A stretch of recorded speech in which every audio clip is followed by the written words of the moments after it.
welcome to What's on the Shelf. I'm your host Jen, and I'm here with Adrian. That's me. from Planet B. We'll be opening up these two lovely games, so if you want to introduce yourself a little bit more, what you do with the company. Sure. So, like I said, my name's Adrian, and I work for a game studio based in Quebec called Planet B Games, and we have several brands, and one of our most popular games is Azul. People love it, and we're here with a brand new limited edition Azul, which is based off chocolate. So we made a game based off something that most people love, and chocolate is very, very popular. So yeah, we're with two Next Move games. Those are our entry level games, kind of like just easy to fun to pick up, beautiful games. Rules are very simple, easy to learn, kind of hard to master to get really, really good at it. So the mechanics work in that way. And yeah, so we got Azul, Chocolate, and Maui, which is a beachside vacation game. Cool. Yeah. So we're going to flip over to the table screen. And we're going to do the unboxing for Azul first. Nice. So head right in and rip into it. You want me to open this? Yeah, go for it. Wow. You're the guest of honor. I'm the guest of honor. It's like Christmas. It's so beautiful. Now, so like when I open up, this is going to date me a little bit. When I open up CDs, like when I get a brand new CD, or even like when I used to get cassettes, the first thing I do when I open it is smell the CD. I'm like, oh my god, that CD so, that new CD smell. I find rule books, they smell good. Yeah, it's the same thing. Okay, so I'm not too crazy. There we go. Awesome. So we'll give you a quick look at the back as well. Gives you all the information you need. So this is good for ages 8 and up, plays 2 to 4 players, and plays in about 30 to 45 minutes. Yeah. Is there a solo mode with this one, do you know? No solo mode as of yet. There we go. Oh, yeah, that's a fun game. B Games, that's the one I work for. So we've got the rule book here. Oh, it folds out. Yep. Very nice, very nice. Mm-hmm. I find it just a little dark. There we go. And then do you want to have the honors of popping the tokens? Funny story, I've never done this before. Oh. It should be fairly straightforward. I've made many of these. Oh, yeah. Oh, okay. Do they pop out nicely? They don't No, tag on anything?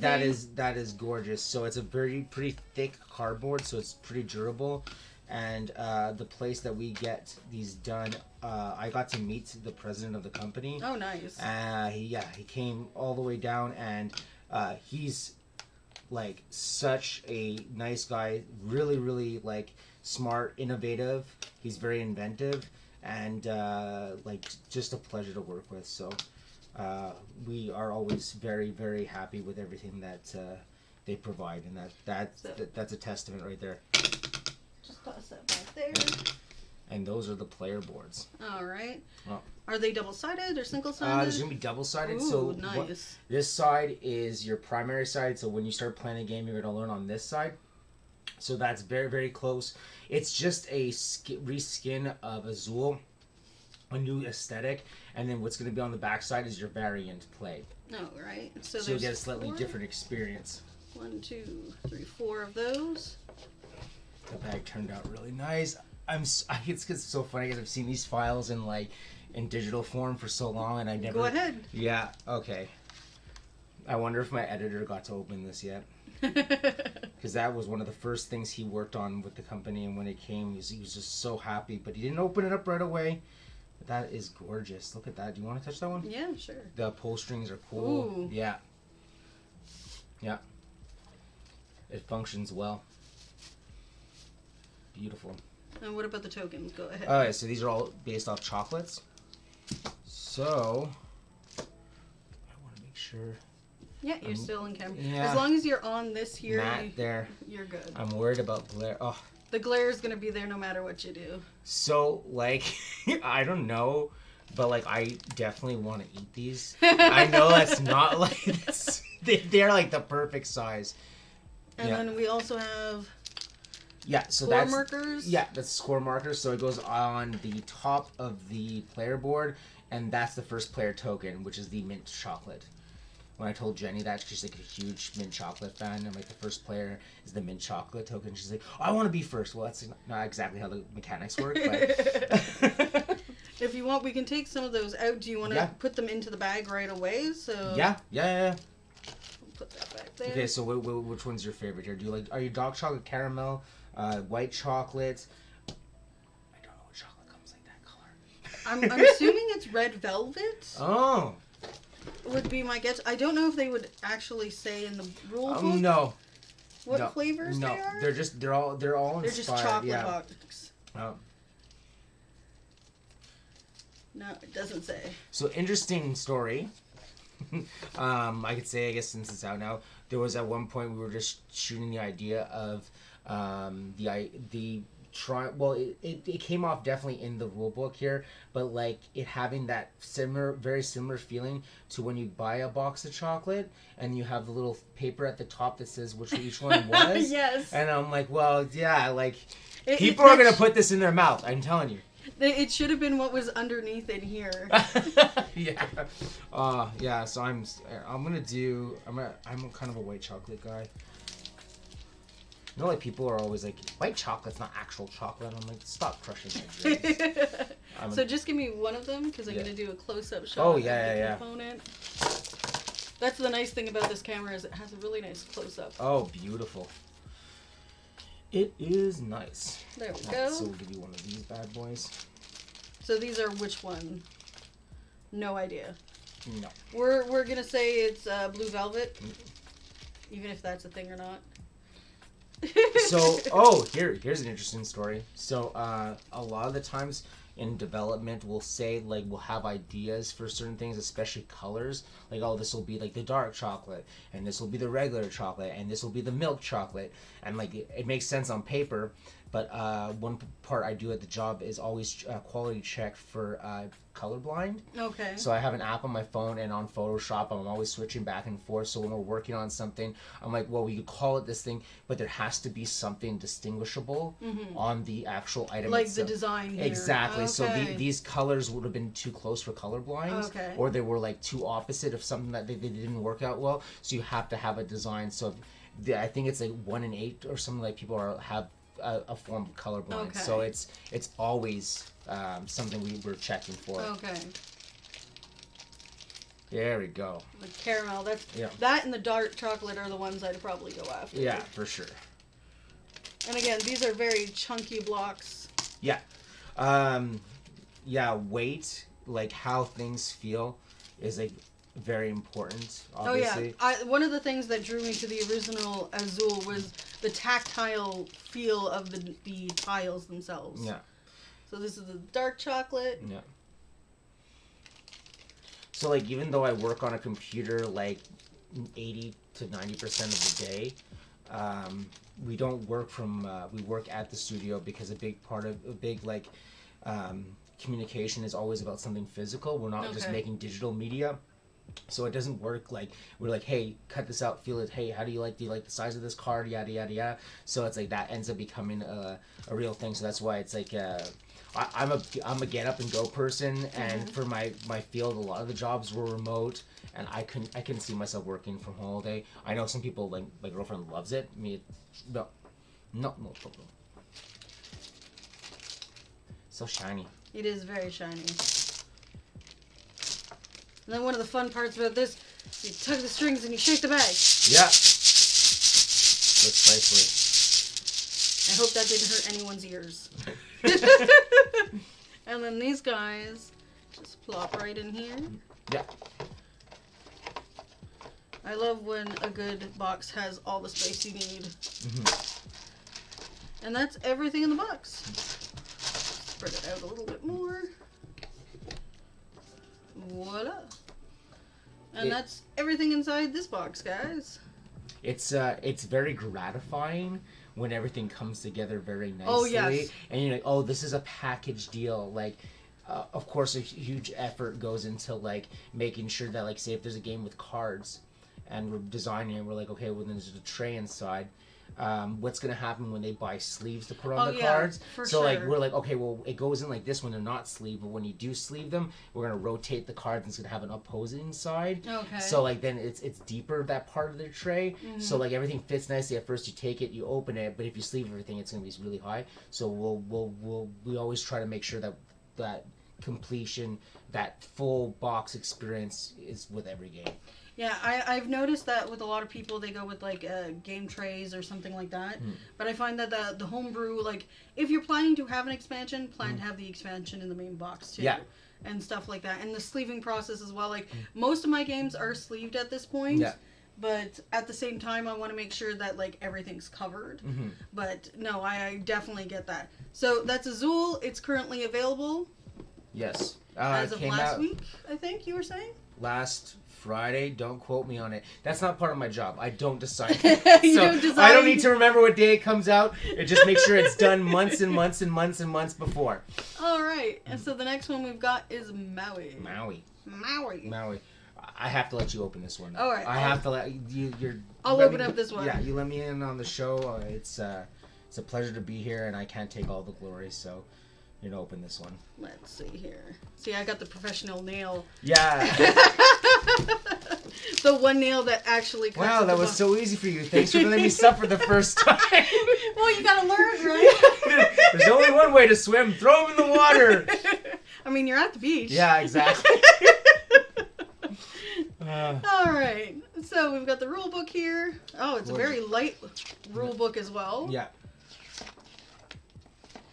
And then I believe these are the character boards. Okay, so this is gonna be like the game board. I think you're gonna open this up, and that's where the towels go. Okay, so that's one platform for the towels, and we've got there's a lot of punching out. Yeah. Okay, so we've got This is like NES punch 1, out Mike 2, Tyson style. 3, Like, 4. So we've got 5 there that we need to pop. And then, here's... Yeah, that's where the sand dollars go, or the clammy things. Okay. These little guys. So I think you'll see more when you go through. Just keep on trucking through, man. I don't know. All right, and then we've got... Okay, these must be the personal boards with the umbrellas that you were talking about. Yes. So this is like every person has one of these. I love the fact that one side has umbrellas and one side has lobsters. We called it the sand crab variant. Oh, okay. The sand crab variant. We're very particular with our wording. So you got a red one. I know Dom wants the red one. Anytime we play board games, if he doesn't get the red one, he's mad. You know what? Everyone that I have at work, when we do the play tests or at lunch, we're just playing something, everyone has their color. Yep. It's like some people, if they don't get their color, like, well, I'm not playing. This is not fair. Yeah, it's beautiful. So there we go. And then it looks like we've got a place for everything in here. We'll find out. And then there's a little bag. We've got little seashells. Yeah. For the sand dollars, I believe you were saying? Sand dollars might be... Yeah, sand dollars are here. Oh, right. Yeah. Okay, so there's 4 different colors. Okay, so there's a dark red and a light red. Shapes like this, we could do with the punch board. Things that have too many details on the side don't punch. Oh, yeah. Yeah, so it's like you gotta like... And this is something that you're gonna be using way more than this. Okay. Yeah, so like the areas of high contact with the player in the game, it's better to have it set up that way. Yeah, precisely. We're just gonna keep on. Yeah, we're gonna pop everything keep out. on trucking. And it's part of the unboxing is Nice. seeing how the board pops out, and this is a thick cardboard as well. So you got your -1 tokens here, showing off that you got sand on your towel, which is not good for, your towel and your body, because sand, once you get sand somewhere, it's just everywhere. Yeah. You know what? It would be like hilarious giving Anakin Skywalker this game. Oh no! I hate sand. It gets everywhere. Oh no! Merry Christmas, sand. Little orphan Annie. Oh boy. So like this is actually kind of neat. I just noticed this. Like sometimes these punch boards will be done in a matte finish. There's a texture. this actually looks great because it has a glossy on it and it's shiny like the beach, like very bright. Yep. So it reflects the light. That's one done. One and done. Toss that aside. I'm taking like a lot of space here. It's okay. Wow. Yeah, these are really thick too. Like. Well, you're just blasting through that. Like, this is not your first rodeo. No, I've been doing this for, I think, so the channel turns 6 years old at the start of December.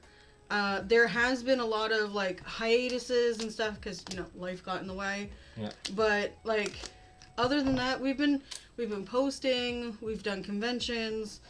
I'm planning on being at a new convention in December. So that's going to be a lot of fun. Where's that one going to be? Do you know? It's in Philly. Wow. Going to Philly. There is not a lot that comes to our neck of the woods, eh? We need to create our own, and I deem that, like, I be in charge of it. Okay. At some point, and it's going to be the Great Canadian Board Game Edition Convention. As long as our mascot's a moose or a beaver. Like, just totally lean into the... Has to be super Canadian, like maple syrup based drinks. Yeah. Like, it's like we're not shying away. Like, the only music that could be played at the convention is, like, the Tragically Hip. And, like, Drake and Justin Bieber. Oh, God. They're all Canadian. That's true. They're all Canadian. Those are our faults. Who was it the other day that was kind of shocked that I learned was from Vancouver? Actor played Deadpool. I'm horrible with actor names. Well, this is going to be a mini game that we're playing while we do the punch. Can the audience say who? Ryan Reynolds? Ryan. Sorry, Ryan. In case you're watching this, I'm sorry, man. It was on the tip of my tongue, and I'm like, I just saw something about him and his kids recently too. So, like, he played Deadpool, and he was the voice of Pikachu in Detective Pikachu. Yes, it was amazing. I love that. Okay, I'm glad. That's something we could agree on, because a lot of people are like, yeah, and I'm like... People have to realize that it was for a different audience, and if you were expecting him to just be like Pikachu the entire movie... No. It doesn't make sense. This is not Vin Diesel here. He could say more than, I'm Groot. He's got a little bit of... who does it? Okay, so in Suicide Squad, the shark band there, I can't remember. I haven't seen the second movie, and I think that's the one he's in. You haven't seen the second one? I haven't seen the second one yet. No, I won't spoil anything. I don't mind. Anyone who's on the chat right now, it's better than the first. Good. Leaps and bounds. They hit all... Sometimes the first movie the comedy didn't hit properly. Oh, no, it didn't. It was like, I think I was supposed to laugh, or like, ooh, that's kind of like I'm feeling like embarrassingly vicariously to this whole thing. No, it's hilarious. Anyway, Sylvester Stallone does the voice of the shark guy, and he freaking nails it. It's so good. He maybe says about 5 words, because the shark doesn't have a very large vocabulary. Okay. So, I'm like, those are the best roles for him right now. No talkie, just action. So we got those ones.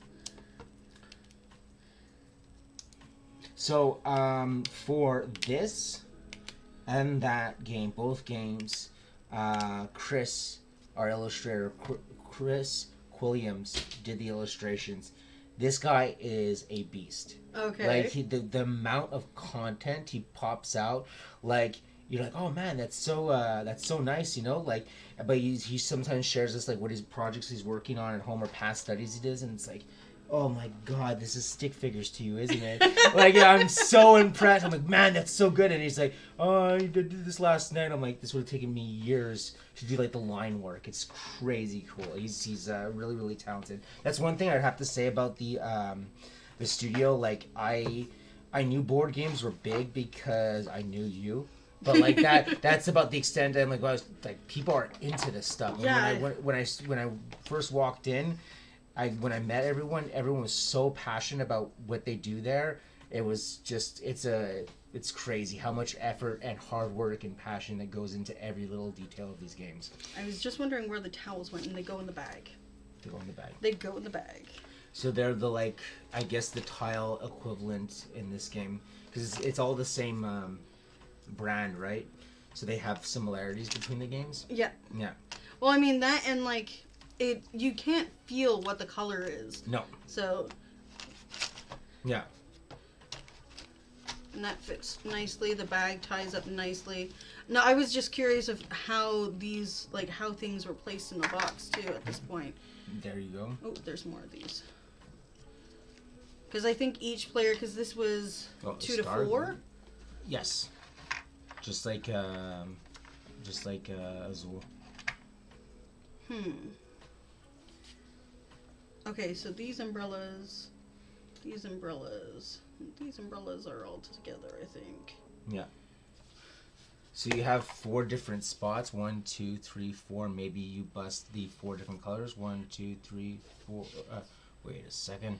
Well, that's the thing I'm looking at. So these go together. These go together. Red swirlies, dark red swirlies, with these swirlies. So you do have enough for everything.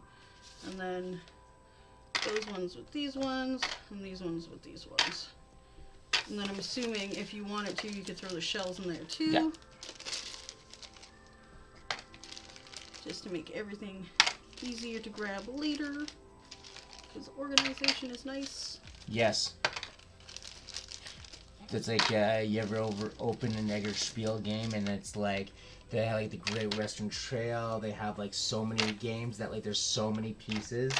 You have to have it organized, or else you're gonna spend more time setting up than you. Yeah, no, that's one of my pet peeves. Yeah. Is set up time for games, because if it's too long to set up, forget it. Yeah. People will not sit and play it. Especially if you have like new blood in the game. You're like, oh yeah, we'll play. No, it's super easy. It looks complicated. I'm just gonna set it up. They're like, okay, cool. Like, I don't know, just go get some groceries. I'm gonna be here a while. So Arcadia Quest is one of my favorite games, but that game it takes forever to set up. Yeah. So these crabs, I'm just wondering if there's different colors as well. Yes, there's different colors to the crabs. Because I wanted to put them in the right ones. So lights, darks. Those ones there. And blues. So the only place that I'm not sure where to place stuff are these guys. And I'm assuming they might fit in this section there. Aha! Genius. You know, I try. I'm just like worried my boss is seeing this and he's like, just put it in the tray properly. At least pretend you know things. And then I think these are just extra pieces. Yes, that's what they are. All right. And you said that there was a special surprise with this one as well. Oh, yes. Ooh.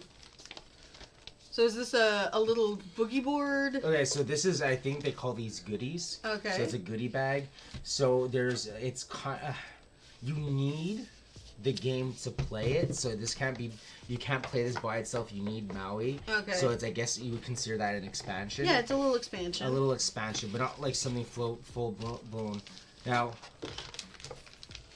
I think one of the first things I did for the company is I did a photo shoot with this and a bottle of rum. Okay. I wasn't allowed to drink the rum, but it was... Oh, wow. Yeah, so these add on to the board. Oh, yeah. Oh, wow. Yeah. So that's... So you've got little boogie boards. Yeah. Oh, here we go. So, this is just like a mini explanation. Okay. So you could see, like, at the top. Oh, let's go and get... Oh, there you go. You got the... Yeah. Yeah, so it goes on top. So it's like the waves. And this adds to the variation to the experience. So... That's really cool. Yeah. And that's all done. And you got a little bag to go with this and the little expansion. Mm-hmm. And I'm assuming these are all the same because the color doesn't have any difference because it's being attached to like the person's board. Yeah. Cool. Yeah. So there's 4 of those. I don't know if you want to pile them on top of each other like that. I can just slip right back into the bag. So yeah, it's a little mini expansion that you can add to the game once you've mastered the previous strategy. And this also fits nicely in the box too. Yeah. That's the conversation we were having earlier, I think, where I was like, expansions or thingies, make sure they all fit. Yes. And that's everything in the box. The only time, like, an expansion, and this is not just for, like, board games, like, well, board games, but, like, not just Plan B, like, sometimes what happens is the game does so much better than the company was anticipating. They want to build up on that brand, so they add it on. But like stuff that like we know it's like tied, like we know people are gonna go out and buy the next Mario. Like you don't have to second guess that. So you could put a lot of eggs into a basket and be like, okay, there's gonna be monthly content that's gonna come out for it. So you plan things that are like brand new, like brands that come from a game designer, and we try to fit it into something like.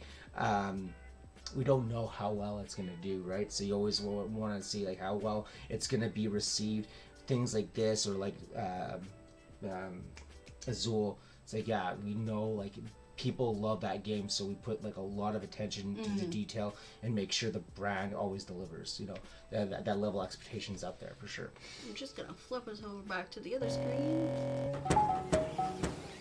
More of an interview space. Nice. So, did you want to go into more details about your job, about what you do at Planet B? Yes. So, I mean, I could go, it's exciting, but I don't work very hard. I showed up one day and they haven't told me to leave yet, so I consider that a good thing. No. So, my actual title at Plan B is graphic designer. So I'm basically check all visual content and put together assets. So like say something Chris will draw or Illustrator, I'll make them fit on a card and I'll put them together so they read properly. And like so if there's a painting of a person and it's this type of character, anything that's not the illustration I have to take care of, and I have to make sure that these symbols are read properly. So I'll sit there and I'll work with an editor and we'll discuss like, okay, so this card means this. Now, how do we make an icon that is already kind of known in the gaming universe that says this actual language? Because we always want to have is least words on the boards and stuff. Like the rule book we make for different languages, but like international parts of the game that are just non-language based, it's very important to have those visual cues. So that's a lot of what I do. I put together the boxes and all that stuff. Have you ever had to put a prototype box together? Yes. That glue, freaking boxes is so annoying. Yeah. Like I've worked with a couple of studios where like they've had bare bones like here's a cardboard box, we need you to put the sticker on. I was like, wow, oh my god. Yeah, it's challenging. Like for a game I was working on, I had just taken a box of Azul and I just like put the stickers on it and like oh okay, so like it's cut this way, and then we're like, oh, it's so hard to open. We got to make this print thinner or this slightly smaller. And interesting story. I'll go over this one very fast. The first prototype I made for a game that was featured at Essen. So it's a German. Yeah, it was last month. Yeah, like super big. I had made the prototype. I made two for them to do play testing at the event, and I forgot our brand logo on it. Oh, the no. next So I'm just there cutting out the next move and like gluing a little sticker there, and I'm like, no one's gonna notice that. No, like, so I was so embarrassed. Yeah. Anyway, now you know Plan B. Hey, it's okay. Yeah. As long as logo gets on there somewhere before it leaves the office, that's what it counts. Kind of important. Who made this? No one. It just showed up one day at Essen. I mean, I've seen prototypes just walk away at conventions too. It's horrible sometimes. But yeah, are you? Do you know if you're going to be at any conventions in the near future? I know that there's a big event going on in Nuremberg, which is in Germany. If me personally, I'm not going to go overseas. I'm not that important. Okay. But like, I know that like if next year you're probably going to be going to not PAX. Gen Con? Gen Con. PAX is not a Gen Con. Yeah, I totally, like, I'm gonna road trip that. Like, if I have to, like, hide in my boss's trunk, I'll do that. If you want room in my car, you can come with me. I get to be inside the vehicle? No, we're gonna just strap you to the roof. Oh. I don't know what's worse. I've done both. They're both pretty bad. At least you get to breathe properly on the roof. But... I don't have a trunk because it's always full of stuff. Oh. So that's why you gotta go on the roof. Yeah. Or you could try and fit in the space where the spare tire is supposed to be. There you go. The trunk's for the bodies, the ones that don't move. Oh! Oh, boy. But yeah, no, Gen Con is definitely something I'm looking forward to next year. It's big, eh? It's hurt. I still haven't... I've gone... This was my third year going in person, and I did digital for like the time frame that they had digital stuff going on, and I still haven't made it to like the board gaming library in the baseball, not baseball field, the football field at the Lucas Stadiums. Wow. Because it's huge, and you have to plan your shit before you even months in advance to make sure you've got your hotel and all this stuff. Yeah. Like that's definitely something to look forward to. I'm probably going to be working with another studio again next year, depending on how things go. So hopefully that works out well, and we keep doing what we're doing. But it's definitely a lot of fun, and it runs for like the 4 days straight. Like the Wednesday when setup happens can be extremely crazy. Yeah. But it's 24 hours for the next 5 days. Oh, yeah. When they party hard. Oh, yeah. And then you're there the Sunday night at 5 p.m. and it's a ghost town. Yeah. It's like the first time I was there after hours, we had gone to pick up some food. And literally, I was like, where are all the people? Like, there were thousands of people all over the place, in the streets, at the bars. Gone. Just... an apocalypse happened. That's how it feels. That's crazy. But you have to stay the Monday into, like, the Sunday night into the Monday because you need that sleep. Because for us, it's a 16-hour drive. Yeah. So, like, I've been crazy the last 2 years that I drove down. I've done it in one shot. No! 16 hours straight? 17 if you count people who need to go pee too much. You're there just like trucker uppers, rock stars, trucker uppers. No, just coffee. Just coffee because I can't do monsters anymore. And coffees now I have to be careful of because of my health. So. Yeah, those drinks are like really bad. Like I used to drink them a lot. Oh, me too. Me too. Convention circuits, I would be running on 4 hours sleep and monster as soon as I got up. Yeah. 1 glass of red wine when I went to bed. That's right. Or you just mix the two. No, we're not going there. And that was the last time Adrian was invited to the live stream. What did that guy from Plan B say to do? Wine and monster. Bleep. Yeah. Boo. But no, conventions are always fun. I always have a blast. I'll probably do a couple of conventions next year, depending on my schedule and things like that, like Comic-Con and all that stuff, depending on their board game scene. There's another one in Ottawa, Ludo, which is a lot of fun too. It's smaller, but it's definitely like if you want a game for the weekend, that's one of those ones to go to. Sometimes the small is nice though. Yeah. Well, that's the nice thing about PAX is it's still got the big names and the big people going and doing programming, but it's not Gen Con. Yeah. Like it's the last con of the year. Everybody kind of like.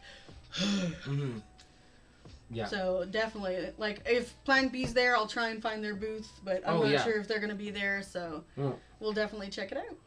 I could ask. That's true. I can ask. There's like they're always so busy trying to get to every event that they possibly can. Sometimes you just gotta choose. Okay, well, which one are we gonna go to? Because it's a lot of traveling. Oh yeah. A lot of traveling. Yeah. No, I feel that. I used to do. At the peak of my working conventions, I was doing 12 cons a year. So that's essentially 1 con a month. Yeah. But I was doing more like 2 cons in a month for like 6 months because they were so close together in like 30-day spans. Ooh. Yeah. But I loved it. I loved working cons. Yeah. I still do. Yeah, I had I've known some people that used to work the booths, like have not like not artist booths or stuff like that, but people that like are merchants, like working the exhibitors. Yeah, so like that's like just like hardcore grind. Like they gotta go and sell product, and that's like their income. And I'm just like, man, I like going to conventions. I don't know, like being on that side of like I've never been the merchant side. Well, no, I've done merchant side, but it wasn't my merch. It was someone else's merch. I was just helping them out because they were short-manded. Okay. But like it was more of a favor. That's because you're a nice person. I try. I try. People go red flag or like help bat signal, and I'm like, hi. Yeah. Okay, so like I had done like a bunch of conventions and stuff, like when I was doing like working on comic books, and I would always end up having like these characters that like you sit at your booth all day and you were gonna say hi to people. They come up, and like almost every con you'd have like this one person that would come to your booth like 3 or 4 times, and they like talk about your art and do something like that, and then eventually they always come to, and this has happened to me almost at every convention. They're like, can you keep my bag behind there for me? And oh my god! And I'm like, really, dude? I know we just met, and you know where I'm gonna be, but like, listen, buddy, are you gonna buy something? Wow. Yeah. I mean, conventions can be hard if you're not prepared for them or you don't have the right bags or shoes. Yeah. Wear good shoes. There's people that are cosplaying. It's like, okay, I'm cosplaying as bananas and pajamas. That's what I'm going as. I got this. Yellow paint pajamas. Boom. You know what? Forget the yellow paint. Just pajamas. I'll have to explain myself a little bit. That's fine. But no, cosplays are crazy at conventions too. And there was actually Gen Con. There was a group of cosplayers that essentially dressed up as the cast from Red Dragon in the board game. Wow. Like legit, like the bar wench, the wizard, the main like 5 from the original game. I was like, I need a picture. And then the wizard goes, wait, I've got one more. And he pulls out the freaking rabbit out of his hat. Wow. I died. I'm like, can I take the plushie? And he's like, no, you can't have that. I'm like, but I need Fluffy. Yeah. Yeah, people get into it, man. It's like, so, especially games that are very narrative driven. Oh, yeah. Like, it's a whole world, and just like comic books or anime or video games, board games has that narrative that like people could just dive into for sure. And especially if it's like meant to be like a role-playing aspect as well in it. Oh yeah. Like it's crazy. Like Tidal Blades is one of those where the characters look amazing, but like there's so much to the board game. It's like ridiculous. I'm trying to get it to the table when no one is available because it's so big. Yeah. Yeah. But yeah, no, for sure. There's just so much stuff going on. But thank you so much for coming on to the show. Thank you for having me. And is there anything else you want to punch before we wrap things up? When I get new games, I'll let you know, and I'm always happy to show what we do at Plan B and just hang out and talk shop with you. It's fantastic. Sounds good to me. Yeah. So thanks so much for joining, guys. We'll catch you next time at the table. Bye, all. Hi, Mom. You better wave to me, sweetie. Oh my god. That's a wrap, guys. Bye. Bye.